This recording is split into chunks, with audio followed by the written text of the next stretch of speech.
Welcome back to Game Points. I'm your host, Matthew Ross. All right, let's talk some hockey here on the show. We played the intro song a little long so that I could tweet out, once again, that our next guest is coming on board. You can follow him on twitter.com/mayor NHL. Mayor is in the mayor of a city. You can check out his website as well, mayorsmanor.com. He covers the Kings out on the West Coast. Oh, but so much more as well. We welcome back to the show, John Hoven. Hey, John, how you doing? Doing well, Rossi. How are you? I am very well, thanks. I always like to give you a nice intro, pump you up, hype you up, and I think I succeeded once again. I appreciate it. It was solid effort there. Yeah. All right, let's talk some hockey here on the show. John, what the heck, right? We may as well talk some hockey. We have Might you as on well. Yeah, we may as well have you talk some hockey here with us.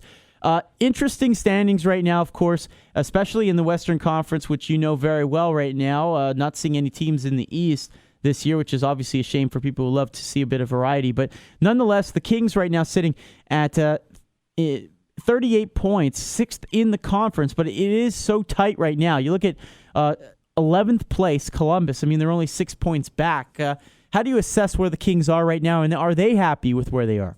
Well, the Kings were definitely surging here over the last 3 weeks or so, and we're making quite a bit of a move. They weren't going to probably catch Anaheim. There's just too much room between those teams. But as Anaheim has started to come down to earth here over the last couple of games, the Kings had a big chance to make up some ground and at least make things interesting. But then they dropped, 2 games there where they couldn't score any goals against Dallas and Vancouver last Thursday and Saturday, and that was disappointing. But hey, what can you say? A big bounce back win in Chicago. Best team in the NHL, but also a team that's given the team. The Kings some fits this season, both in the opening night in Los Angeles and then again later on in the season. So it was a nice comeback win for the Kings and sent them off to the White House today, in a good mood. But things aren't going to get any easier here as they go into St. Louis. Realistically, they're playing for 4th place right now in the West, which is still an important achievement because 4th place, of course, is going to give you home ice, and that's what you're hoping for in the first round. What are the Kings doing at that trade deadline? Are they buyers? Are they just going to stand pat? I mean, obviously they're not going to be sellers, but are they going to make a move or two? Well, they're going to have to make a move or two. They're definitely going to be buyers. Dean Lombardi wants to shore this team up a little bit, especially on the defensive side of things. And we've talked about it on here a number of times, and it's well publicized that the Kings are without 2 of their mainstays on defense. In Willie Mitchell and Matt Green, and Willie Mitchell is more than likely not going to be back this season. Matt Green, good chance he'll be back for the playoffs, but they need more help on defense. It's easy to say they need help on offense when they're not scoring goals a couple games ago, but for the most part, their offense has been fine all year. They've been suffering defensively, which is a little bit ironic when you look at this team over the last couple years.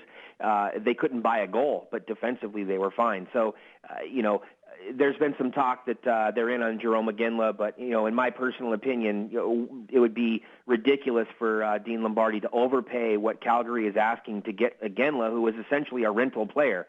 And there's going to be other teams, namely the Bruins and a few others, that are willing to overpay, but there's really no reason for the Kings to overpay and, like I said, get essentially what would be a rental player. You're not going to move a guy like Jonathan Bernier, who is your best chip, one of your best assets to move. You're not going to move him to get a rental player when your real hole right now is on defense. Chatting with John Hoven of mayorsmanor.com as we talk some hockey here. Now, another California team would be the Anaheim Ducks. I mean, it's just so hard to figure out how they're doing this. With Bruce Boudreau last year, we didn't really see this coming. Obviously, he had a little longer to put a plan in for this year, even with the lockout. But I don't get it. I just don't get it. I mean, Koivu putting up the numbers he is, we're all familiar with him here in Montreal, but he's certainly a little long in the tooth. And the defense, I mean, Beauchemin, are you kidding me? The way he's playing this year. Is this something that can really have some lasting power here? John, do you really expect Anaheim to go deep in the playoffs? I don't personally, and I would agree with you. It's being done with a lot of smoke and mirrors, but you can't discount when you're this deep into the season and they are where they are. Now, like I said earlier, granted, they are kind of coming back down to earth here over the last couple of games. Defensively, again, we talk about things out there on the blue line. Defensively, they just don't have the depth in order to get things done. Getzlaf was obviously playing for a contract, and he's having a great bounce-back year after a disappointing season last season.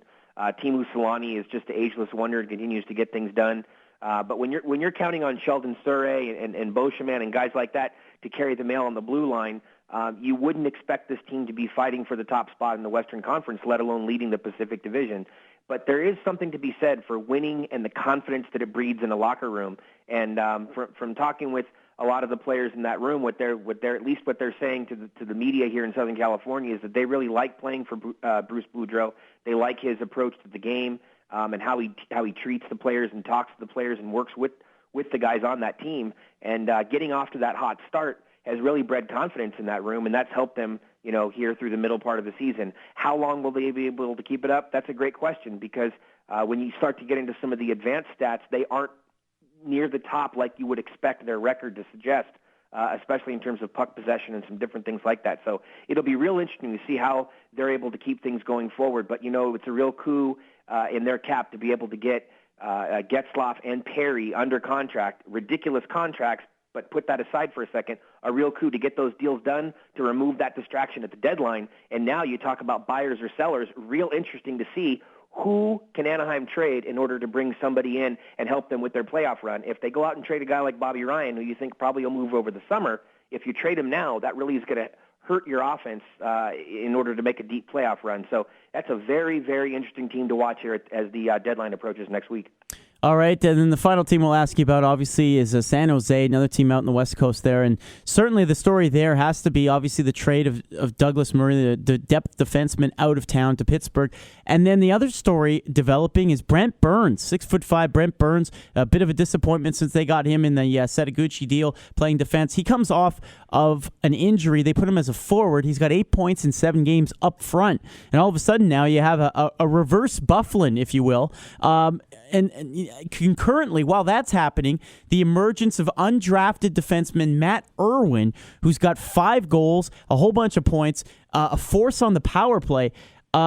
Interesting dynamic right now in San Jose. Yeah, the Sharks are a wreck, and they have been for pretty much the last 2 years.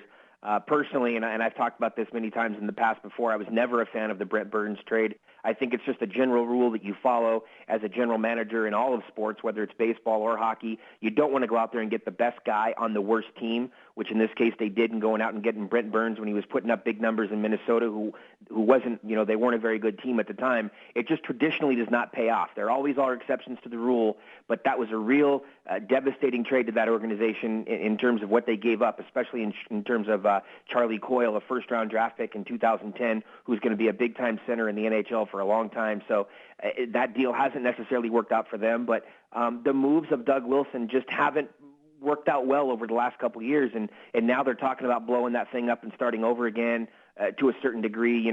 Ryan Clough is on the way out.